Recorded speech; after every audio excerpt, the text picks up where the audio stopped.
Check, check, 1, 2. And we are live. Good to go. Good afternoon or evening, everyone. I hope you're having a fantastic start to your week. And I hope you had a good weekend. There is obviously a ton to get to in the boxing world. I'm excited to get to it. It's hard to really quantify how disappointed the boxing world seems in the wake of Canelo versus Charlo. And we're going to talk all about, the aftermath of this fight. I'm of the suspicion that this performance from Jermell Charlo is actually kind of souring people's desire to see him fight on the biggest of stages going forward. Now, I also think that if he was to book a fight with Tim Tszyu, a couple months from now, say Tim Tszyu beats Brian Mendoza, and if they were to then book Jermell Charlo versus Tim Tszyu, I'm sure that fight fans would be excited to see that. But I think as it stands, there's a really bitter taste in our mouths after watching that performance in that main event. And maybe in hindsight, he never had a chance to begin with, but we would sure have liked to see him, if not make adjustments, throw more punches, throw more jabs. I get that he was probably spooked of Canelo throwing the overhand, the right hand on top of the jab, and maybe that's why he did more moving than jabbing. But there's a lot to get to in that regard. But there's also some other very interesting boxing news. Upheaval 963, thank you for coming through. Yeah, salute. So we're going to recap some of the weekend. That includes Erickson Lubin's controversial decision over Jesus Ramos, Mario Barrios's unanimous decision win over Yordenis Ugas, which involved 2 knockdowns. That was a little unexpected. And then we might talk a little bit about Elijah Garcia's knockout over Armando Resendez. That was a pretty action-packed fight. But the other big fights that took place last weekend were Otto Wallin defeating Murat Gassiev. Gassiev was actually a substantial favorite in that one, which I didn't really understand. That's why, I rarely bet. But in this case, I bet on 2 fights over the weekend. Oh, actually, I bet on 3. I put a little bit on Mario Barrios fighting to a decision draw with Yordenis Ugas. But the 2 that I put most of what I had to bet on were Otto Wallin beating Murat Gassiev, and then Erickson Lubin defeating Jesus Ramos. So, imagine my surprise when I saw Lubin celebrating after what I was sure was a Jesus Ramos win.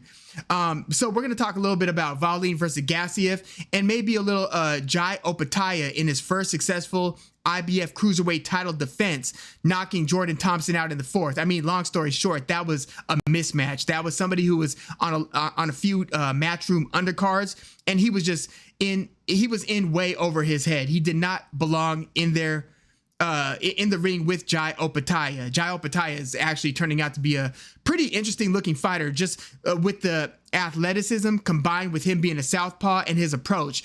I like to rewatch him versus Maris Briedis. Interesting fight. MAW's in the house. Thank you for coming through. Yes. And then we also have to preview a couple of fights that are coming up this weekend. And I'm going to also do standalone preview videos on each of these. We have Lee Wood versus Josh Warrington and Gilberto Zurdo Ramirez versus Joe Smith Jr. So we're going to talk a little bit about both of those the fights that I'm very interested in for different reasons. And I also want to get into Tyson Fury versus Alexander Usyk finally being signed. So that one is, it's near official. They don't have an exact fight date. It sounds like they're talking either December 23rd, which is a little bit unusual to have a high profile fight card that close to the holidays. And if not that date in December, it looks like it might be January.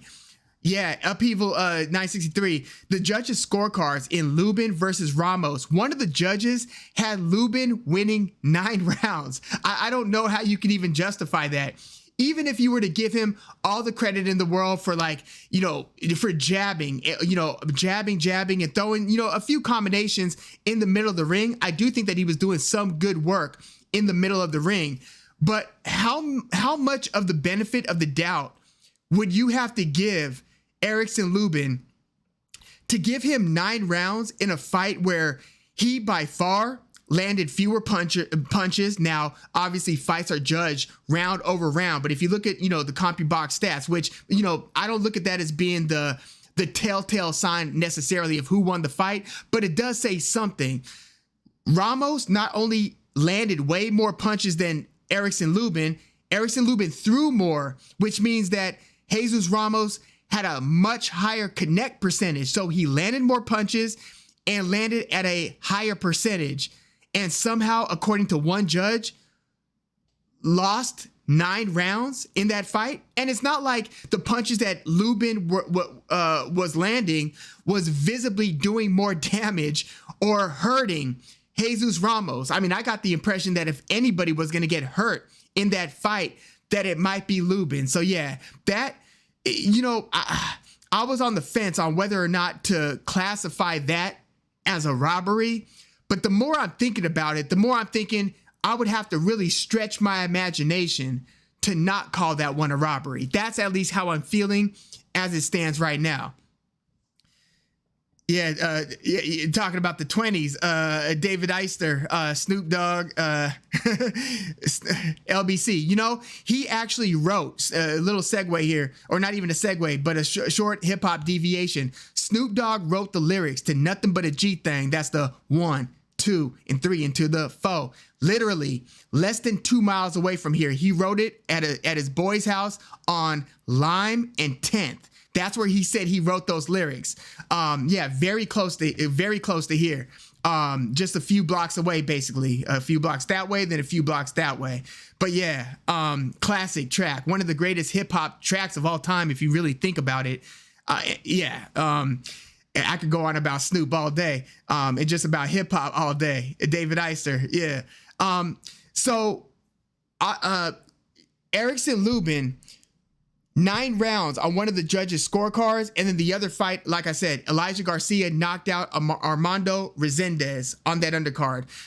With Otto Wallin beating Murat Gassiev, I was worried about Gassiev going to heavyweight, but then kind of stalling career-wise for a minute, where he was fighting like once a year around COVID 2020, 2021. Basically, ever since his loss to Alexander Usyk, he's been halfway active and fighting basically no names or people who are way past their prime, basically not doing anything to convince us that he's actually viable in the heavyweight division. And I'm not surprised that Otto Wallin beat him. We've seen what Otto Wallin could do at heavyweight. We saw him against Fury. We saw him beat Dominic Brazil. Show me Murat Gassiev at least fighting somebody of Dominic Brazil's caliber before you make him a 3-1 favorite against Otto Wallin. So yeah, I felt like I robbed the casino with that one, to quote Richard Dwyer, online boxing analyst. That was, like I said, I don't bet often, but that one felt like a no-brainer. Oh yeah, I'm sorry, David Eister bet on Jesus Ramos. Yeah, those decisions really sting. Like, I bet on Triple G in that first fight against Canelo, and when they ruled that a draw, I felt pretty violated. It's not a great feeling when it's one thing if your guy clearly loses and you know that he lost. Like, if I lost that bet between, with Jesus Ramos and Erickson Lubin, I wouldn't have been mad. I'm like, yeah, okay, I can see how that happened. But when you, with your own 2 eyes, saw something that should have gotten you paid and it turned out that it went the other way according to the judges, that's a pretty nasty feeling. But yeah, so we're going to talk a little bit also about, like I said, Lee Wood against Josh Warrington, Zurdo Ramirez versus Joe Smith Jr., Fury versus Usyk being signed. I almost want to start there, so I'm going to circle back to that. We're going to talk about Benavidez versus Andrade being official, and Jermall Charlo being on the undercard against David Benavidez' brother, Jose Benavidez Jr., who's a former welterweight fighter who's going to be fighting Jermall Charlo up at, I'm assuming, middleweight. I've got to double check whether that's taking place at middleweight, but I believe that it is. I was thinking about this yesterday.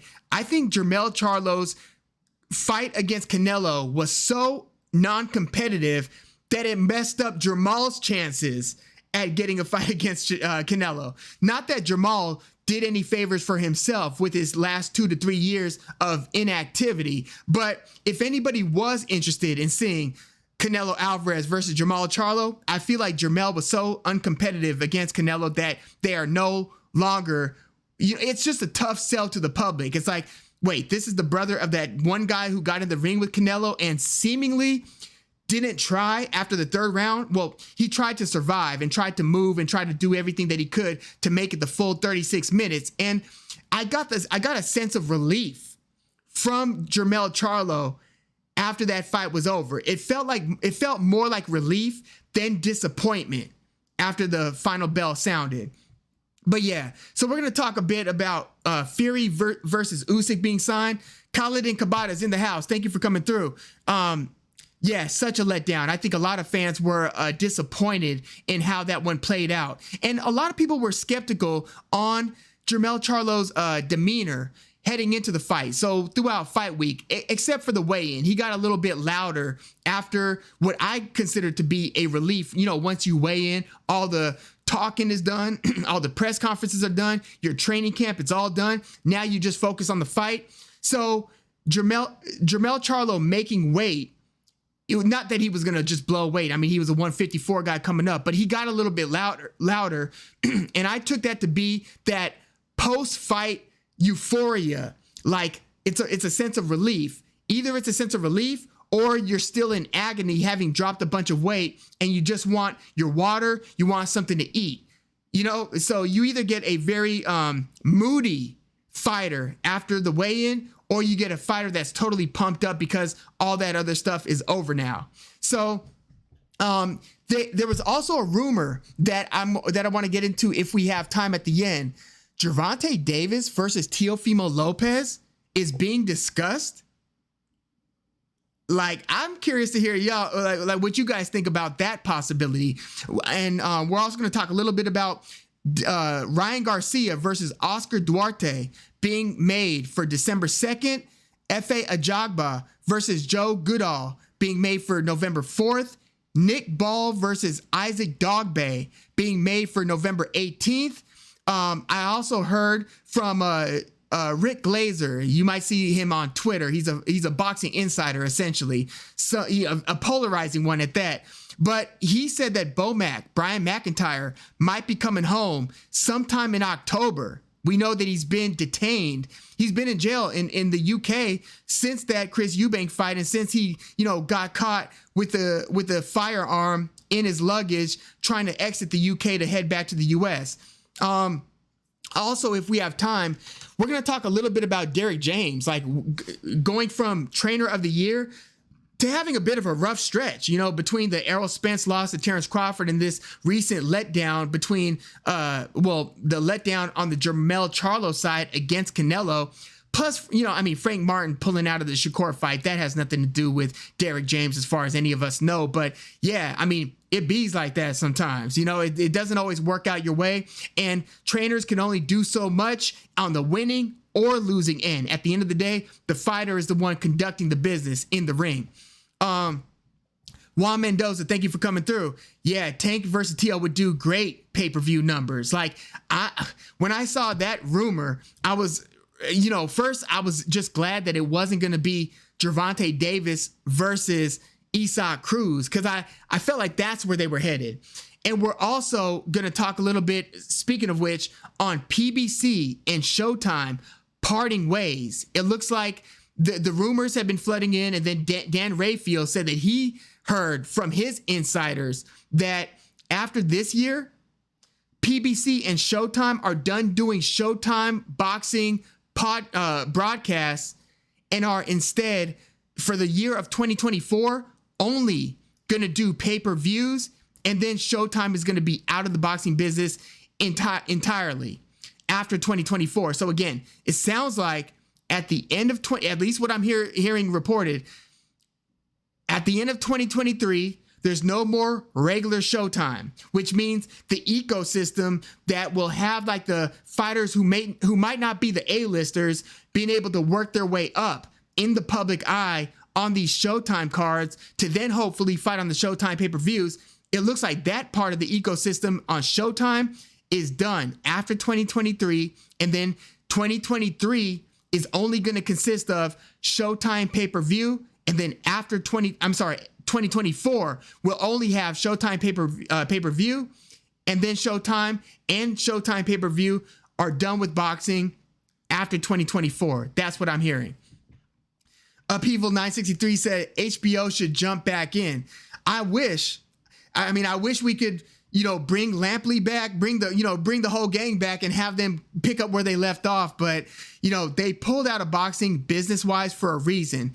There just isn't enough being done to make boxing sustainable in any of these platforms as boxing currently exists. Now, I'm hearing, along with those same rumors, and I usually don't espouse rumors and pass them along, but I heard them from the mouth of Dan Rayfield, like on his latest podcast. He was talking about, Al Heyman pitching or trying to develop the relationship. He's got the relationships developed, but trying to negotiate with Amazon to put boxing on Amazon/Amazon Prime.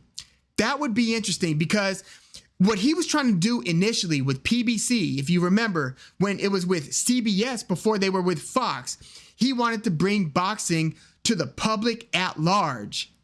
And the more time went on, and then HBO pulled out, then, Fox basically got out of the boxing game, then you only had boxing as a premium product. Well, with boxing as a premium product, all that happens at that point is that the boxing audience is diminished. It gets smaller and smaller and smaller. That's why, for instance, if Showtime pulls out, then Showtime pay-per-view is basically you just running your A-list stars out. Gervonta Davis, what's left of Errol Spence, maybe, Canelo Alvarez has 2 more fights, stuff like that. But you don't have any sort of a farm system, a minor league, or anything else that's building fighters in the public eye. So if Al Heyman is able to work that out with Amazon Prime, that's not only good news for PBC and Al Heyman's outfit and TGB Promotions and Money Mayweather Promotions and so forth. That is great for boxing. If it could partner somehow with Amazon and Amazon Prime, that would be great. Khalid and Kabata, okay. So we're gonna get back to that Gervonta Davis versus Teofimo Lopez. So we could pivot right back to that. Who would you?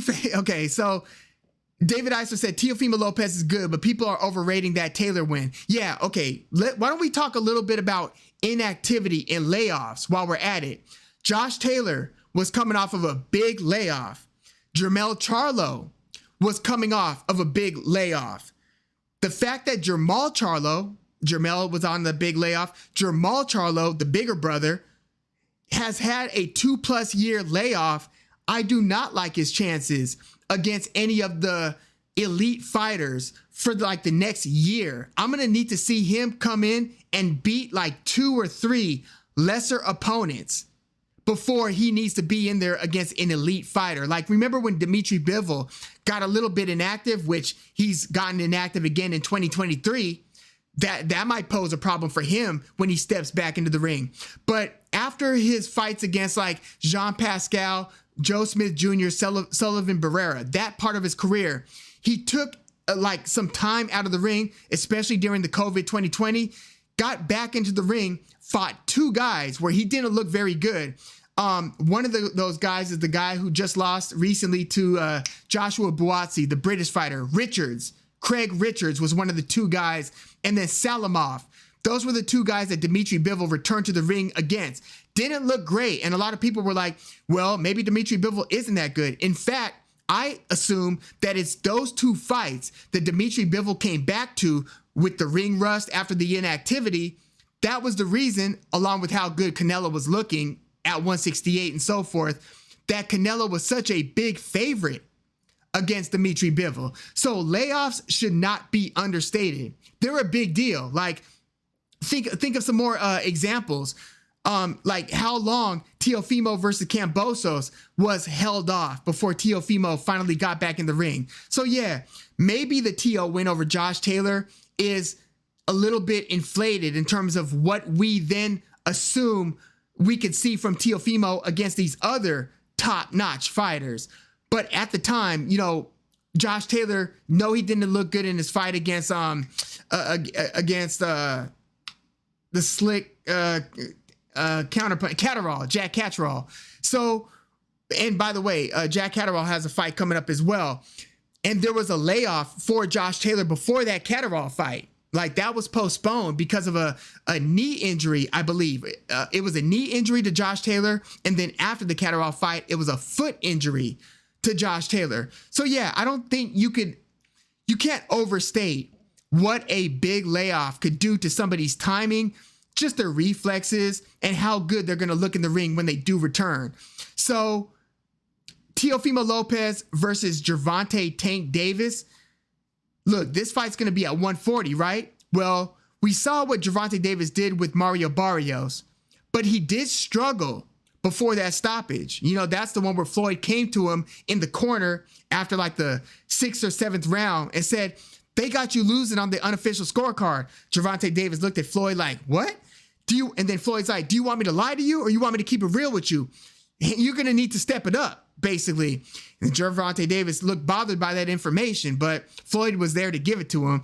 And then he came out and he ended up dropping and then later stopping Mario Barrios, which, by the way, that's a win that's aging very well for Tank Davis. I mean, Barrios has now, gone the distance against Keith Thurman, and he's beaten Yordenis Ugas. So that's one of those wins that didn't look like a great win at the time, but it's looking better and better, especially because Gervonta Davis was still relatively new to 135 and he fought Barrios up at 140. Let's see. I'm going to get to some of what you're saying in here. Yeah, David Iser, Showtime is after this year. It sounds like they're only going to have pay-per-views. So yeah, Subriel Matias versus Ergashev. I wonder what it means for that fight. Like, I wonder if it's a hard stop after December 31st, or if they have something where the fights that are already signed and agreed to, something like that, could still take place in the first quarter of 2024. So they haven't announced a date yet for Subriel Matias versus Ergashev. But yeah, if they are Showtime only and non-pay-per-view, and if there's a hard deadline on that, then yeah, it might be tough luck for Subriel Matias and Ergashev. But yeah, we'll keep an eye on that. Boots Stanionis or maybe Gary Anton Russell against Elvis Rodriguez. I would like any of those matchups. Yeah, at 140, which is one of the best divisions in boxing, period. David Iser said, "I would imagine they would only make these pay-per-views like $30 or something. You can't charge 80 for every fight." Yeah, they would have to adjust that, I'm assuming. Yeah, especially for the lesser, the fighters with less notoriety, or the ones that just don't belong on pay-per-view. Like a couple years ago, they put Luis Ortiz versus Charles Martin and Andy Ruiz versus Chris Areola. Fights like that should be like $35 or maybe something like that. By the way, should Devin Haney versus Regis Prograis should that be a pay-per-view? The way I look at it, I guess it's a maybe now. Devin Haney having beaten Lomachenko, maybe pay-per-view. I mean, back in the day, that might have still just been an HBO or Showtime fight rather than a pay-per-view. PBC on DAZN would make some content creators' heads explode. CES 707, CES 707. Thank you for coming through. Yeah, PBC on DAZN. But it sounds like one of the parties that Al Heyman is talking to and trying to work something out with is Amazon Prime. I actually think that would be the best case scenario because DAZN is still subscription based. So it's still only the boxing hardcores who are watching boxing on DAZN. If it's on Amazon Prime, I mean, Thursday night NFL football is on Amazon Prime. Like, that would be a beautiful situation for boxing. In fact, like, I think that would be a move that would make Dana White and the UFC kind of shudder just a little bit. It's like, damn, they working with them? Because, business health-wise, Amazon's in a better spot right now, business-wise, than ESPN under Disney right now. Juan Mendoza asked me who I have winning between Lee Wood and Josh Warrington, the fight that's coming up this weekend. So, okay. I was wondering whether we should put a bow on Canelo versus Charlo. I mean, I don't want to do any sort of a fight breakdown or a post-fight recap. We saw what happened in that fight. Like, we could try to rationale and get reasons as to why it went down like that. But we saw what we saw. And all I want to see now is either Canelo. The first fight I want to see from Canelo, or the one that I want to see the most, is Canelo versus David Benavidez. Straight up. That's the fight that needs to happen. Like, that fight needs to happen like Tyson Fury versus Alexander Usyk, which just got signed, needs to happen for the health of the sport, the health of the division, just the two best guys in the division as we know it. So if David Benavidez can beat Demetrius Andrade on November 25th, which that I'm very interested to see that fight. Like, I the way I pictured that one going down in my head, Demetrius Andrade might look good in the way that Caleb Plant looked good early in the fight. Now, keep in mind, Demetrius Andrade's only fight at 168 was against Damon Nicholson, a fight that Demetrius Andrade won by a few rounds, but he didn't look great doing it. And he, like in Andrade's last 2 or 3 fights, like the one against Liam Williams and the one against Damon Nicholson, I mean, he smoked Jason quickly, right? But those 2 fights, he looked a little bit stressed body-wise. Like, he was running his engine a little too hot, and he was starting to get hit with more punches and having to kind of struggle a little bit more. If that's the case, because Demetrius Andrade is now in his mid-30s and now he's only had 1 fight at 168, I don't like how rounds 7 through 12 are likely to look for Demetrius Andrade. So that's where I am with Benavidez versus Andrade right now. But if Benavidez beats Andrade, Canelo versus Benavidez has to happen. And maybe if Canelo wants to fill up his time, well, Benavidez versus Andrade would happen with enough time for Benavidez to be able to fight Canelo on Cinco de Mayo weekend, if that's when Canelo is determined to return to the ring. Otherwise, the other fight would be Canelo versus Terrence Crawford. Or maybe Canelo versus Dimitri Bivol. But Bivol's going to have to capitulate if that fight's going to happen. It just sounds like his appetite for money is too much in, according to Team Canelo, who's, even though they lost the fight, they're still in the driver's seat business-wise. Canelo wants the fight against Bivol, but he doesn't need the fight. I mean, maybe internally he's burning for the fight, but he doesn't need it. So Dimitri Bivol's going to have to play ball. And by the way, by the end of this chat, I'm going to introduce an idea that I want to get your guys' opinion on how to make Artur Beterbiev versus Dimitri Bivol. I was talking with my cousin Benji, who's in this chat most of the time under Benjamin Tucker, about that idea. But let's get into, well, okay, there are a few things I want to cover, but why don't we take a moment and talk Lee Wood versus Josh Warrington, which, by the way, I'm going to issue a preview. Should be dropping early tomorrow morning. Lee Wood versus Josh Warrington. Josh Warrington, I don't think deserves this opportunity. His name is giving him this opportunity, but he's got it. Lee Wood, he is coming off of a pretty much a revenge win against Mauricio Lara, who I have doubts whether he'll fight at 126 again. But Lee Wood, I've seen so much improvement. If Lee Wood versus Warrington were to have happened like 2 to 3 years ago, I would have bet I would have picked Josh Warrington all day, because that's when Josh Warrington, was beating like Lee Selby and Carl Frampton. Josh Warrington was one of the more exciting fighters in those lower divisions. A lot's happened since then. He got knocked out by Mauricio Lara, and you could argue whether he's been the same since, and he has since lost to Luis Alberto Lopez. But that fight between Lopez and Josh Warrington, super close fight. So long story short, I'm not counting him out against Lee Wood. I think that if he can make this a muddy fight, he's in it. And Lee Wood was in the fight of the year last year, March of last year, against Michael Conlan. He had those 2 fights against Mauricio Lara. But at this point, I look at Lee Wood is under Ben Davison having improved a lot in the sweet science. You look at his punch placement and things like that. Lee Wood's gotten a lot better. And yes, he might be age-wise in the twilight of his career, but Lee Wood is way better today than he was like 3 to 4 years ago when he lost a decision to Jaza Dickens. I mean, imagine that. Yeah, Lee Wood is living his best life in the boxing world right now. And that fight between him and Warrington is going on, is taking place this weekend. I think I'm leaning Lee Wood, but via decision in that one.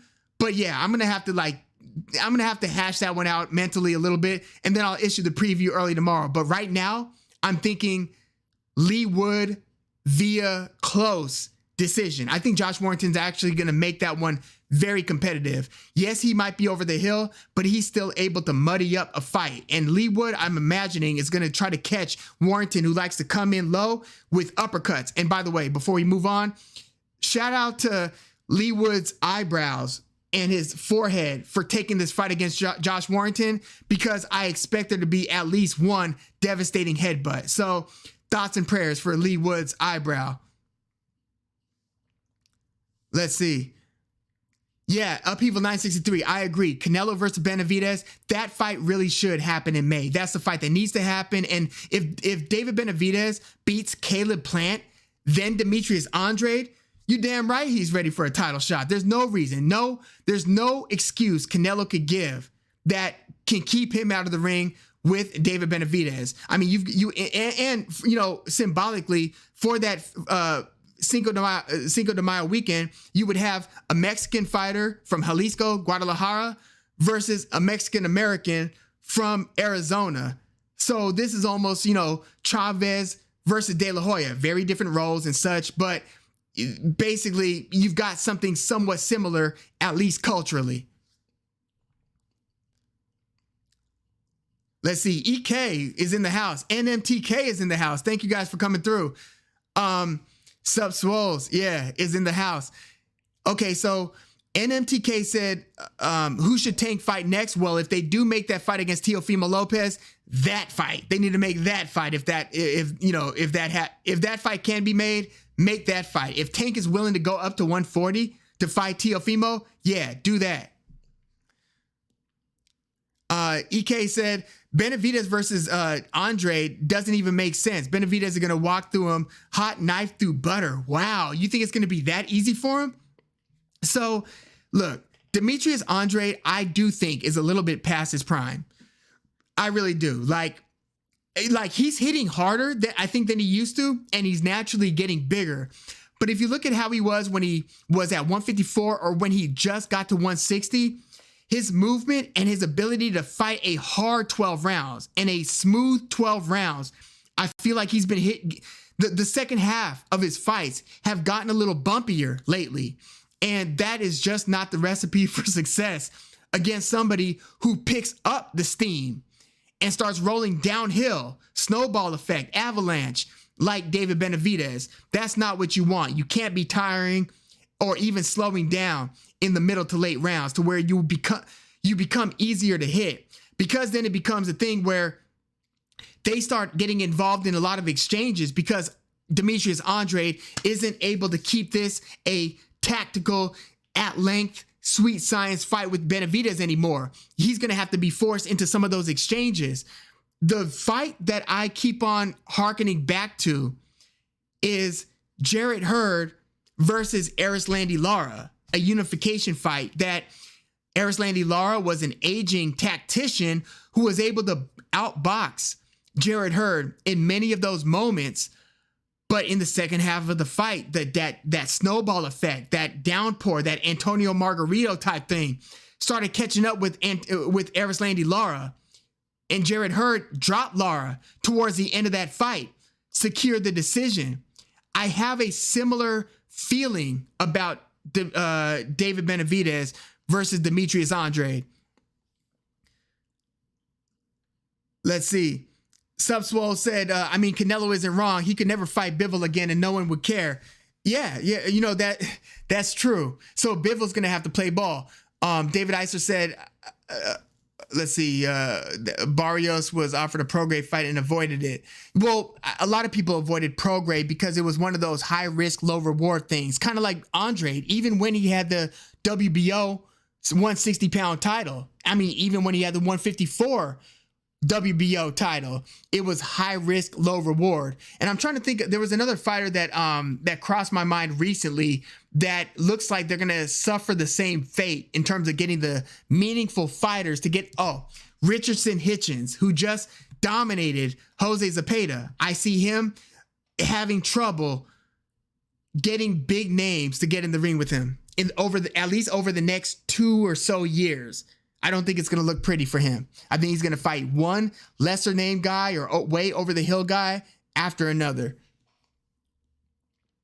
In reference to Lee Wood versus Josh Warrington, Upheaval 963 said Warrington is a dirty fighter and needs to go away. You know, I liked Warrington when he was like kind of shocking the boxing world, so to speak, when he beat Lee Selby and then Carl Frampton, because at the time they were seen to be two of the best 4 fighters at 126. I remember it was Carl Frampton, Lee Selby. The two best who I thought were the two best were Gary Russell Jr. and Leo Santa Cruz. So those were the 4 title holders for a moment at 126.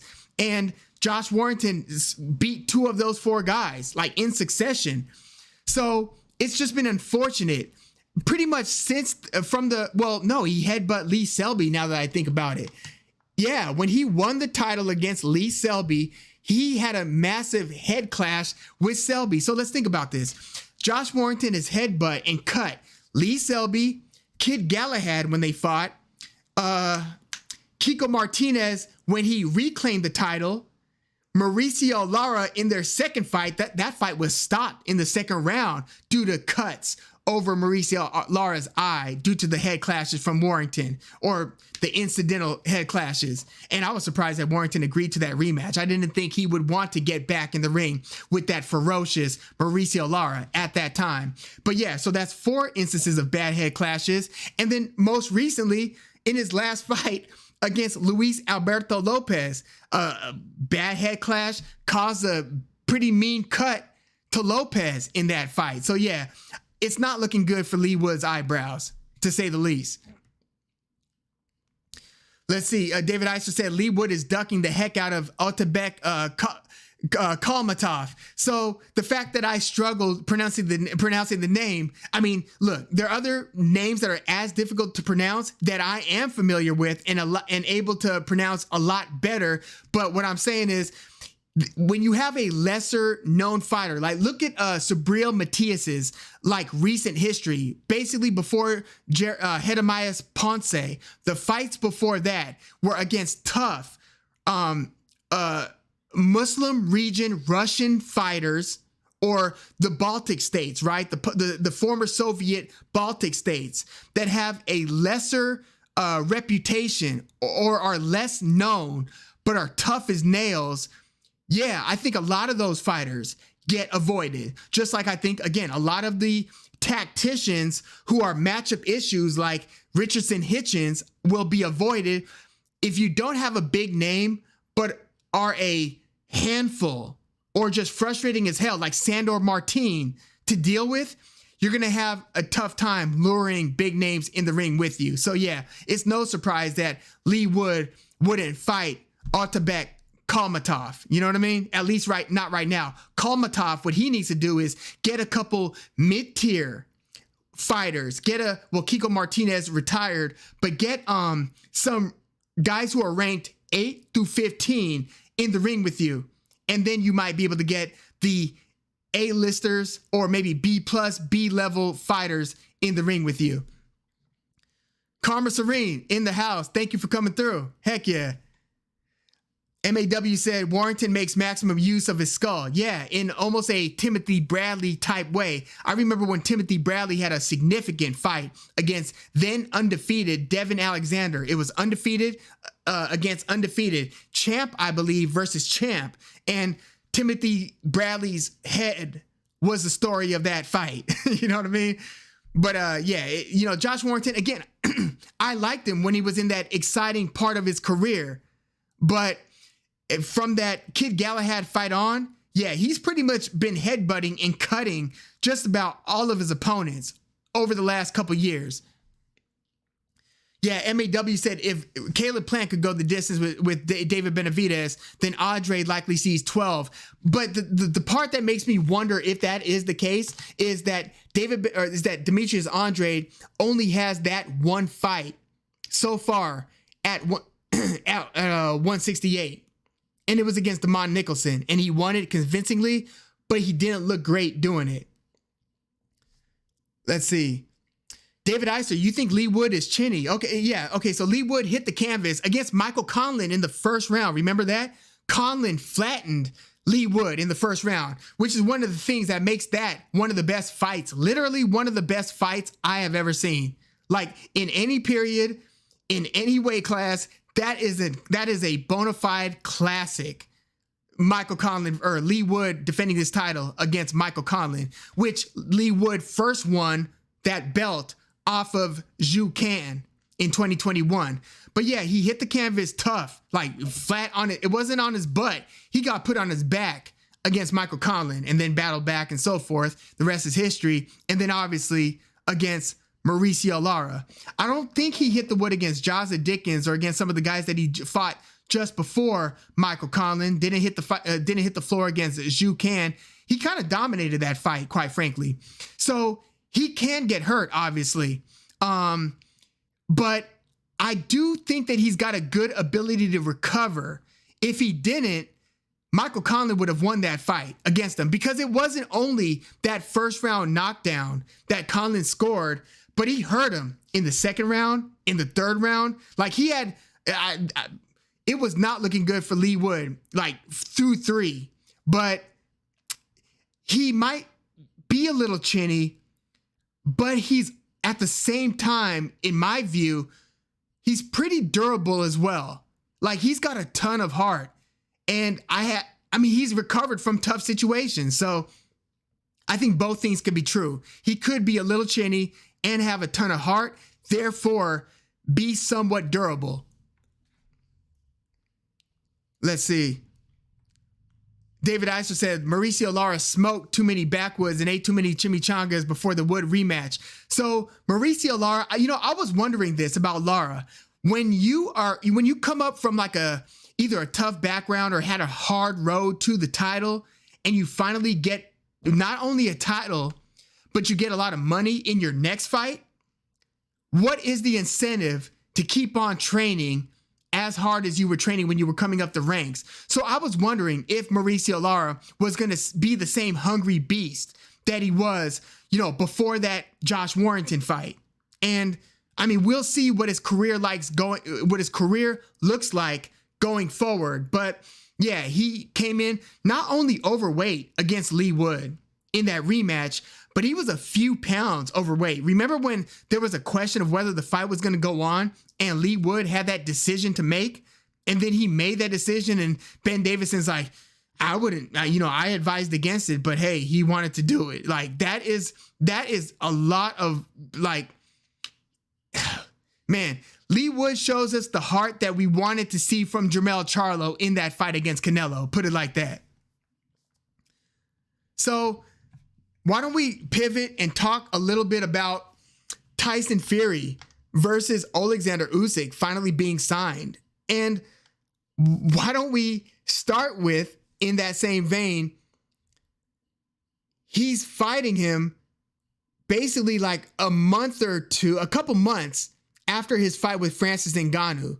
Like the level of disrespect in overlooking your opponent. When somebody does something like that, a part of me almost wants Ngannou to spoil the whole party. Yes, it is a non-title fight, but if Ngannou's able to somehow, through some miracle, and land that punch that drops and stops Tyson Fury, it would be just kind of a lesson learned. The proverbial don't count your chickens before they hatch.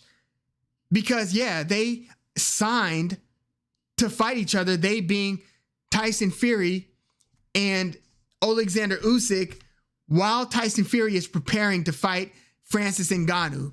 But if we're talking Fury Usyk, my gut instinct says Usyk is going to do everything in his power to box as well as he possibly can. And yes, his angles might present a bit of a problem in moments for Fury.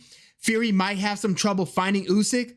But, you know, I was asking my dad this the other day. I was like, is the Tyson Fury that fought Vladimir Klitschko, is he no longer like the one who was kind of the back foot, elusive, move around, feint, jab, feint, jab? I mean, he could still feint, and jab. And he showed a lot of that in his first fight against Deontay Wilder. And to a lesser degree, he showed some of it in his fight against Dillian Whyte. But since he hooked up with Sugar Hill Stewart, he has more or less become a more front foot, come forward style fighter. And I mean, we even saw a little bit of that part of his game before he, you know, got with Sugar Hill. It was his second fight against Derek Chisora where he started coming forward and beating up and just bludgeoning Derek Chisora in their rematch. So even if Usyk boxes well, the amount of weight that he will likely be giving up to Tyson Fury, it's going to be like 40 to 50 pounds. Like Usyk, what do you think he will come in at? I don't think he's going to come in the mid 230s. Well, he's been coming in like in the mid 220s to 230, right? Like somewhere in there. Well, if that's the case, I wouldn't be surprised if Tyson Fury weighs between 275 and 285. And if that's the case, it's going to be an uphill battle for Usyk because Fury has gotten very good at being able to pin his opponents on the ropes. Now, granted, Usyk is not Deontay Wilder. He's not going to be as easy if you're Tyson Fury to play the foot placement game and to start to back up and then to corner, where Wilder, or in this case, Usyk, will be up against the ropes. But it will come a time, because Usyk is in his mid 30s, that again, even if he's having early round success, I think Fury's just going to walk him down. I think Fury's going to find opportunities to clinch him, to hit within the clinch, to go to the body. I mean, who doesn't want to go to Usyk's body after seeing that Usyk versus Daniel Dubois fight? Yet, whether you think that one punch was low or not, you saw other punches that were around the belt line that Usyk was looking to the ref, appealing and kind of complaining about.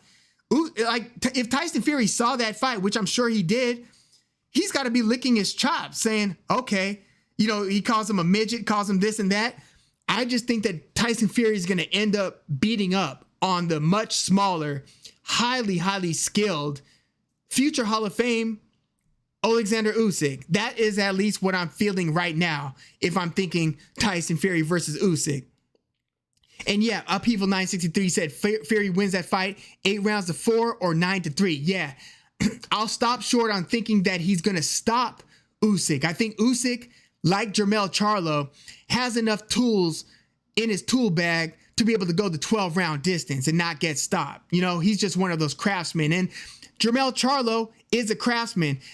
You know, some people were saying Canelo didn't look that great because he didn't stop somebody who he was clearly outclassing in Jermell Charlo. To that, I say, when you're going against an elite or near elite fighter and they're determined to go the distance and to survive, they're very difficult to stop. I mean, even if you look at Jerome Boots Ennis against Karen, he couldn't stop him because Karen was good enough, crafty enough, showed enough movement, and was so determined to survive. There wasn't too much that Boots was able, at least with the skills that he brought into that fight, there wasn't much he could do about it.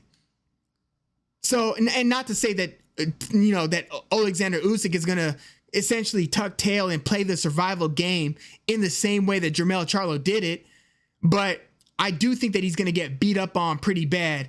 And to the degree that Usyk still is willing to engage Fury, once Fury starts backing him down and grappling him and walking him back while they're in the tie-up, probably talking in his ear and just throwing those kind of borderline rabbit punches in the clinch and just being the much bigger guy, yeah, it's going to be tough for Usyk. And if Usyk still wants to engage Fury under those conditions, he might get stopped. But if he wants to sweet science his way to a decision loss, I think that opportunity, given his skills, will be afforded to him.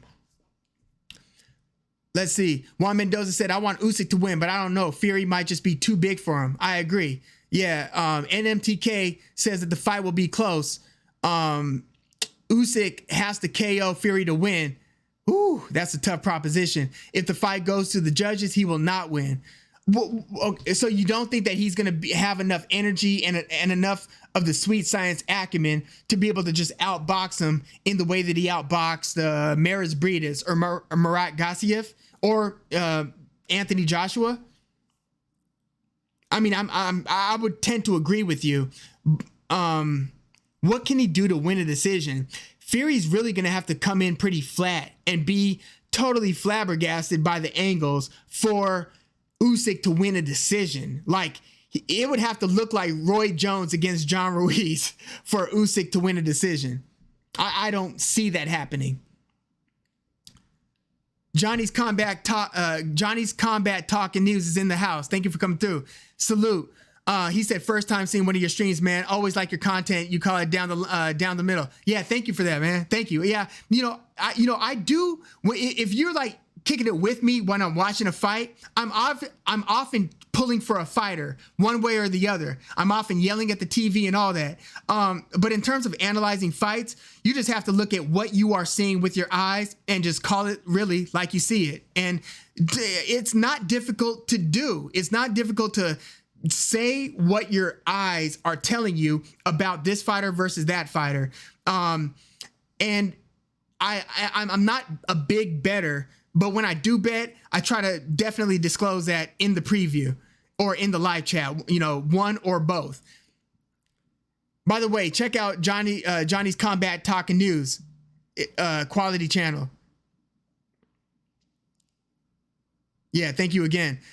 David Subswole said Fury signing on for this fight is on the way. It guarantees him at least 2 A-side paydays, possibly 3 if Ngannou wins.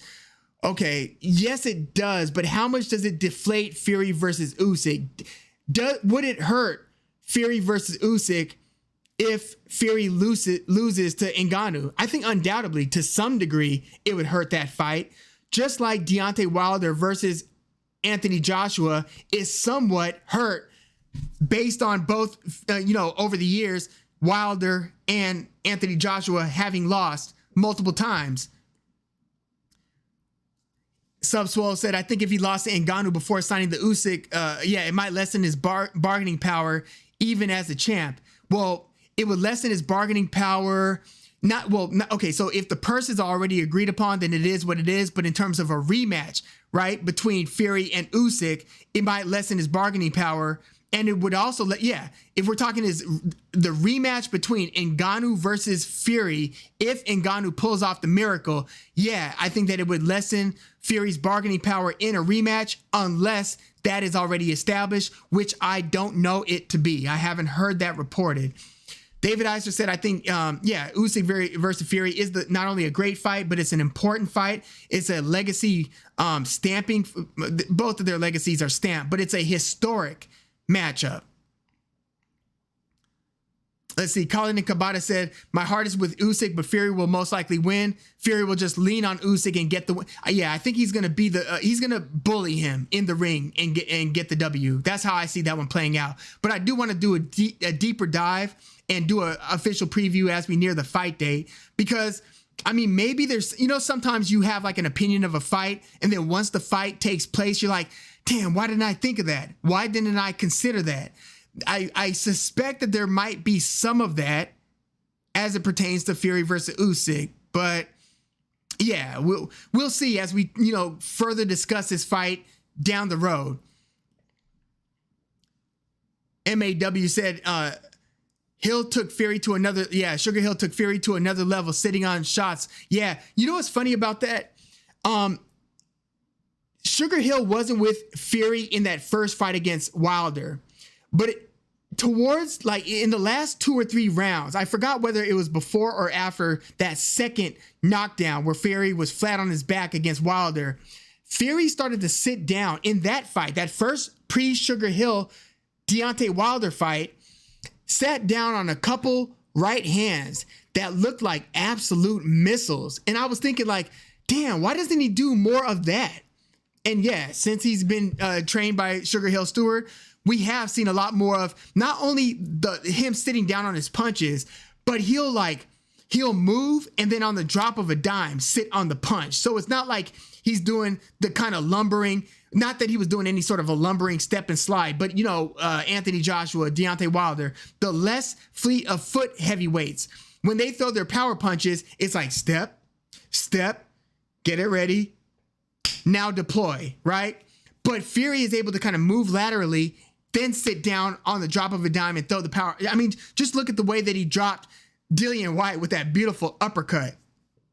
He was setting that guy up too. That was cold. Edward Espinoza is in the house. Thank you for coming through. If Usyk wins, is he the best heavyweight of this era? You know what? If Usyk beats Fury, yes, it's tough to argue with that because he would have beaten Fury and he would have beaten Anthony Joshua twice. Yeah. If Usyk beats Fury, yes, he is the best. Yes, yes, he is the best of the era. And he's beating Daniel Dubois. I'm sure there would still be an appetite to see Usyk versus Deontay Wilder from a curiosity standpoint. I mean, even if they were to fight right now, I really don't know who's winning that fight. I don't know. I could see Usyk out. Can Usyk just outbox Deontay Wilder over the course of 12 rounds, swim without getting wet, and win a decision or stop him? But let's say win a decision like he did against Deontay or like he did against AJ. I don't know. Deontay Wilder knows how to place that right hand. I mean, even the great Tyson Fury has hit the canvas 4 times over the course of 3 fights against Deontay Wilder. So David Eister, what's my take on Zurdo Ramirez versus Joe Smith Jr.? So like I said, I'm dropping the Lee Wood versus Josh Warrington preview early tomorrow morning.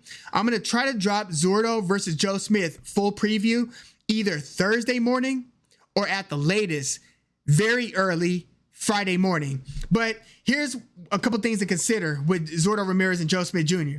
So they're both coming off bad losses.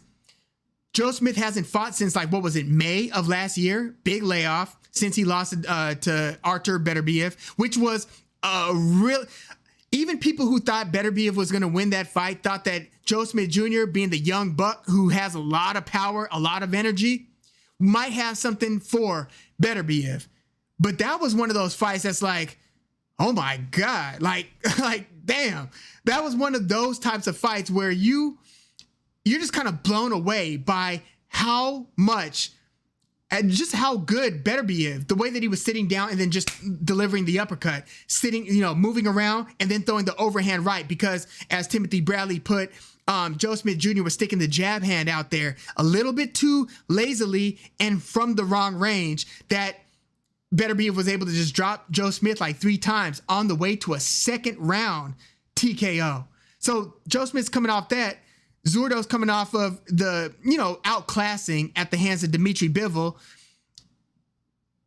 Joe Smith Jr., since he hit the stage with that upset win over Andres Fonfara. Now, this was just before he knocked Bernard Hopkins out of the ring.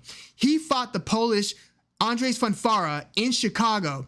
Andres Fonfara was he was a greater than minus 1,000. Like, that's how big of a favorite he was. So he was a greater than 10-1 favorite over Joe Smith Jr. Joe Smith Jr. ended up smoking Fonfara in the first round.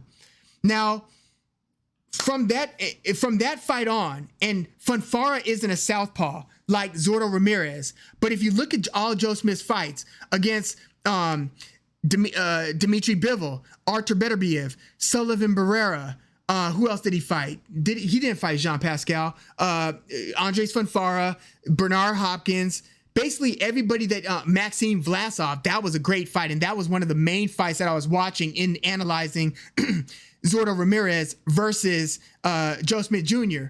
But so go rewatch him against Maxime Vlasov, who has since retired. But Joe Smith Jr. hasn't fought a southpaw at least since he beat Fonfara and Bernard Hopkins. So they weren't southpaws. Nobody that he's fought after that has been a lefty. So you would have to go back at least like, I think it was like 7-8 years ago when he beat Fonfara and Bernard Hopkins. I think it might have been like 2016. So about 7 years ago. So in the last 7 years, at least, he hasn't fought a southpaw. So that's one thing that I'm really considering. And if Zurdo Ramirez, former belt holder at 168, hadn't fought any really good 175 guys till he fought Dimitri Bivol, even when he fought like Sullivan Barrera. That was like a near retirement, way post-prime Sullivan Barrera. It wasn't the same guy who broke Joe Smith Jr.'s jaw and beat Joe Smith Jr. It wasn't that same Sullivan Barrera. But Zurdo Ramirez used to be kind of praised and touted as a bit of a tactician who is also just a really big guy for his division. If Zurdo is who he's supposed to be, he's supposed to beat Joe Smith Jr. If he is who he's supposed to be. Let's see.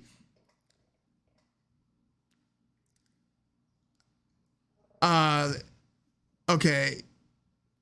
MAW's talking, hey, outboxing Nikolai Valuev, the Giant. But Fury is way more technical than Valuev. Do you remember Evander Holyfield being robbed against Valuev? That was sad. That was super old. Holyfield almost beat the Giant Valuev and they robbed him. Like, that was a bad robbery. NMTK asked me, Woog, do you collect sports cards? When I was a kid, I was a huge baseball fan collector. I would get complete sets of like Topps, Donruss, Score, Upper Deck, Fleer, and then I would get NBA cards, Skybox, Fleer Ultra, Leaf. NBA Hoops was the big basketball cards collection at that time. So yeah, I still have those up in the attic at my family's house in Anaheim. But yeah, I collect a lot of baseball. Baseball was number one, followed by probably NBA basketball cards and then football cards. But I was a huge baseball fan and baseball card collector. Big time. I would just like look through my albums. I would actually, now that I think about it, my memory of boxing history and the way that I'm able to kind of look at the timeline of history and remember what fights took place in what years and fighters' records and kind of the lineage of who they fought, the lineage of passing down belts like the WBC, WBA and its history and so forth.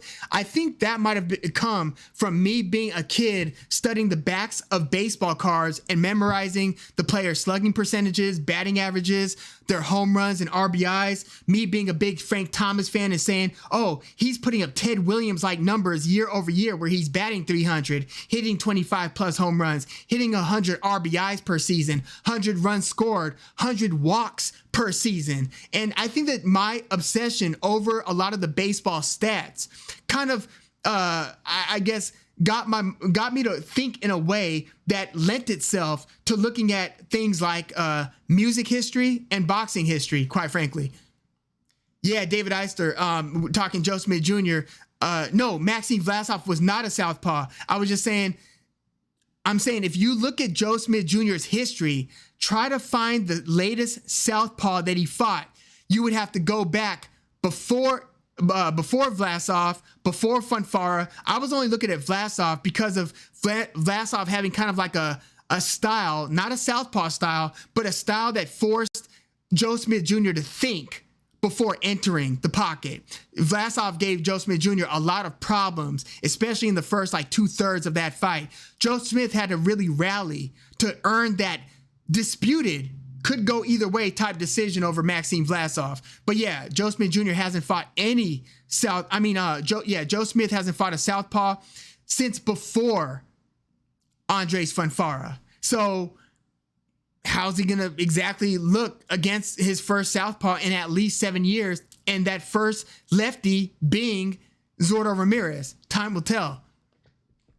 Yeah, Beck Bully's going to be on the undercard against Alantes Fox. I think Beck Bully should win. Beck Bully, look, he appears to be a pretty damn good fighter. He just got derailed like crazy when Gabe Rosado somehow scored a knockout from the heavens and which not only set Beck Bully way back, the surging prospect, having him to kind of causing him to have to reset and score a few wins before he gets back into the mix, but it also extended the shelf life of Gabe Rosado's career probably longer than it should have been extended, because he pulled out that pretty miraculous knockout over Beck Bully. So before we go, again, I just want to reiterate some of the boxing news taking place. Rumor, Gervonta Davis versus Teofimo Lopez, it's just being discussed, reportedly. Ryan Garcia versus Oscar Duarte, December 2nd. Efe Ajagba versus Joe Goodall, November 4th. Nick Ball versus Isaac Dogboe. Look how they they always put Isaac Dogboe as kind of a B-side for the next guy to rise, and then Dogboe will then win one or two fights and then find himself in another title opportunity. So the next up-and-comer he's going to be going against will be Nick Ball. That's on November 18th. Again, I'm hearing from, I think I saw it on Twitter from Rick Glazer, Boxing Insider, that Brian McIntyre, Terrence Crawford's trainer, and Chris Eubanks Jr.'s new trainer, been detained since the fight, got caught with the firearm at the airport. It sounds like he might be coming home sometime in October. But before I peace out, I want to discuss for a second an idea, and I want you guys to let me know what you think about this.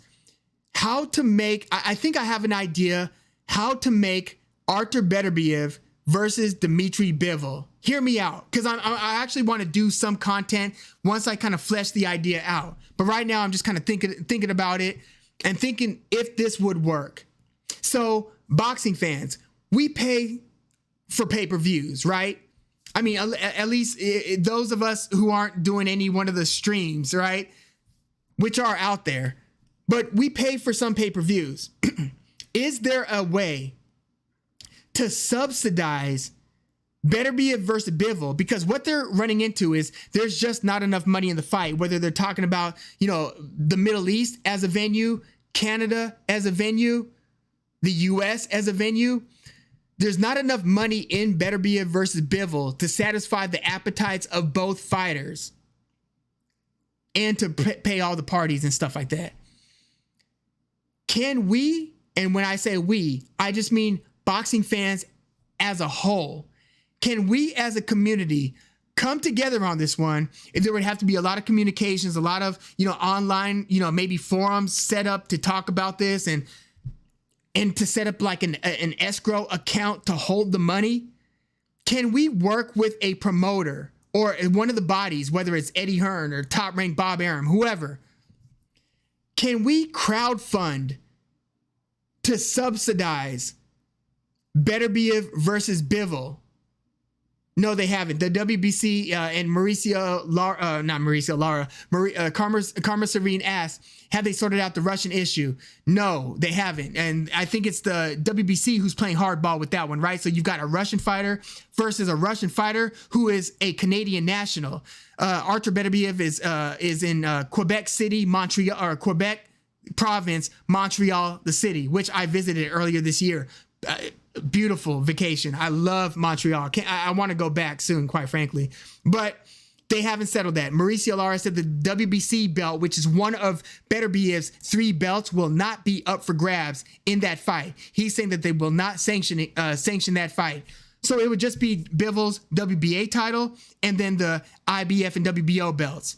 So can we... So Karma Serene, you're saying that you don't think it's a money issue? Because I'm hearing that it's they can't pay both fighters what they want to be paid in order for the fight to happen, given the venues that it would be or the cities that would house the fight. To pay both fighters, it sounds like there's not enough money in the pot, and so nobody is going to front the cash. Nobody's going to put the money up for that fight. I hear that at this point, as it stands, Eddie Hearn's not going to do it. Bob Arum sure as hell ain't going to do it at this stage. Bob Arum will be the first person to tell you, go yourself. Like, if you come to him with a fight and asking for X amount of money and he doesn't think that it's worth that, Bob Arum has no problem telling somebody to kick rocks, right? But Oh, that's a hot take. David Eister thinks that Oscar Duarte will beat Ryan Garcia. I'll remember that for later. If Ryan Garcia loses to Oscar Duarte, David Eister, I will forever remember that you called that. It sounds, and let me know if I'm wrong about the money issue, but would you be willing, as a boxing fan, to help subsidize Beterbiev versus Bivol? So let's say one of the parties involved, let's say like either Top Rank or Matchroom, somebody like that, they're able to get X amount of money together for this fight, which handles 70% of what's needed to make this fight happen. And there was like an outstanding, balance essentially of 30 to 40%. Would you, as boxing fans, be willing to pony up some bread to try to make that fight happen? Now, I think about like pay-per-views and stuff, right? So let's say Spence and Crawford did like 600,000. There wouldn't be half of that, I'm guessing, to pay for Beterbiev versus Bivol as a pay-per-view. I don't think that would do 300 to 400,000 in sales. I just don't think so. It's a boxing fight that purists and people who are boxing hardcores would salivate for, but I don't think that the casual fans would be into it. We would have to tell the non-boxing fans why they should be into this fight, right? So if you can't get 600,000 in sales, well, one of the reasons is because when somebody pays for a pay-per-view, you would have other people who would otherwise be paying for a pay-per-view maybe coming over to that person's house. So one person's pay-per-view purchase can satisfy like 4 purchases, right? So maybe like 4 people kind of like, pitch in so one person could buy the pay-per-view. So instead of 4 people buying the pay-per-view, it's 1 person buying the pay-per-view. If we crowdfund Beterbiev versus Bivol, it would be like a calling all boxing fans, right? Set aside 50 to 70 bucks, something like that, 80 bucks maybe, whatever the ask is. We would find out we would ask the promoters to be transparent with us, like, hey, how much you need? And then we would start to crowdfund and see if we could raise the rest of the money to pay all parties and make Beterbiev, he's 39 or 38, 39 years old, 38, I think. He's getting up there. It has to happen now or damn near soon. And he's about to fight Callum Smith in January. Would you guys be willing to do that? Would you guys be willing to pay 60 to 80 bucks to try to subsidize and make Beterbiev versus Bivol happen? Let's see. Because if that is the remaining issue, I think that there is a path, and I think that most hardcore boxing fans would understand what the ask is, and it would be one of those moments. I mean, that would be everybody being able to pitch in to essentially become a part of history, to crowdfund a fight that otherwise was unable to be made because we wanted to see the fight that badly. And look, maybe Beterbiev or Bivol, they would take a slight haircut. They would ask for a little bit less if somebody told them, hey, the fans are literally helping to pay for this one, right? Maybe they would be like more willing not to take a lot less, but to take a little bit less because they see the efforts that the boxing community is putting forth to try to make that fight happen. So again, if there were like 300,000, I don't know how many people would be willing to do it. I haven't even thought about what the best way to put the word out. I think that the best way to put the word out would be to communicate with a Eddie Hearn, with a Bob Arum, whoever wants to make the fight happen, whichever major party it really wants to try to be a part of that fight happening, to then talk with somebody who's representing the people essentially, and who's saying, hey, we, the boxing people, the public, are willing to put money up in exchange for you being transparent with us, letting us know how much this fight needs to make it happen. And then you start talking that out. I think that there's a path to that fight happening. How many hardcore boxing fans are there? Let me ask you guys that. Are there 500,000? How big of an army are we? Are we 100,000? Are we 50,000? I think we're more than 50,000, but that would essentially determine how much money that we could crowdfund, because it's only going to be big time boxing fans that are willing to make that happen. Unless we start a groundswell and maybe it's a relatively small army, say 50,000 to 100,000, who start putting some money up, but then you start getting like big name donors who see the efforts that the boxing world is putting up, say like it's like Floyd Mayweather or Mark Wahlberg. He's a big boxing fan. Any one of these celebrity boxing fans, Mario Lopez, I don't know, who sees the efforts that the people are putting up and say, hey, I'm willing to write a check for this to put it towards that fight. All I'm saying is when you've got energy behind something, it starts to attract more energy and more people willing to say, oh, damn, that's what you got going on? Okay, how can I contribute? One of those types of things. It might be a long shot, but I was just thinking out loud of how we can make Better Biev versus Dimitri Bivol happen. So thanks for humoring me on that one, and let me know your thoughts on it.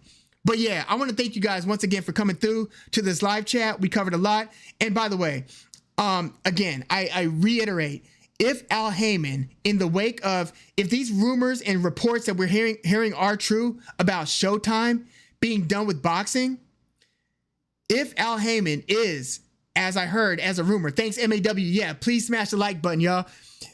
If Al Heyman is able to work with Amazon Prime to get boxing on those platforms, that would be tremendous news for the entire boxing ecosystem, because the problem is there are not enough eyes on the product regularly enough. Yes, people do come together for the super fights, and this has truly been one of the greatest years, in my opinion, in boxing history. I'm actually going to do a review and start looking back at what other years could even rival this year in terms of the fights that we got. And even if you look at the fights that are still to come, with Tyson Fury against Usyk, and Haney against Prograis, who already fought Lomachenko, and then David Benavidez against Andre on top of all that, on top of Tank Davis, Ryan Garcia, Spence Crawford, all the fights that we've had, right?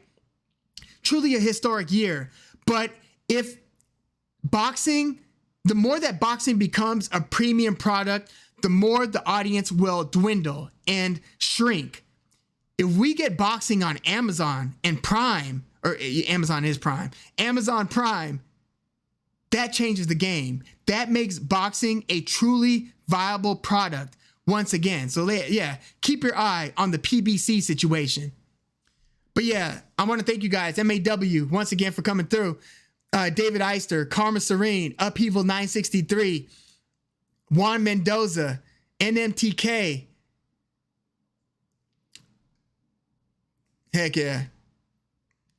Juan Mendoza, Edward, let's see.